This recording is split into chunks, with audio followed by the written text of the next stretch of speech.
Sa mundo naman ng esports, na-secure ng Fnatic Onic ang top spot sa Week 2 ng MPL Philippines Season 14.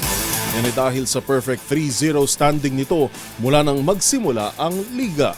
Ang mga detalye tutukan sa report ni Millie Borja.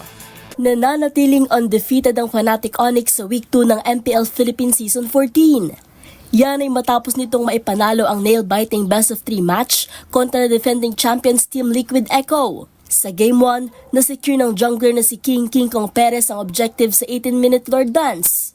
At sa mga sumunod na minuto, nakascore naman ang Maniac killing streak si Duan Keldra Pillas para tuluyang makuha ang opener win. Bagamat natalo sa Game 2, nakahanap ng paraan ng Fnatic Onic para makabawi sa Game 3 sa pangunguna pa rin ni Keldra. Sa ibang laban, bagamat nabigo sa match-up kontra Aurora, nasa ikalawang spot pa rin ang Smart Omega sa team standing. Samantala, narito ang mga tapatang dapat abangan sa Week 3 ng MPL Philippines Season 14. Para sa MBC TV Network News, ito si Millie Borja, una sa Pilipinas, una sa Pilipino.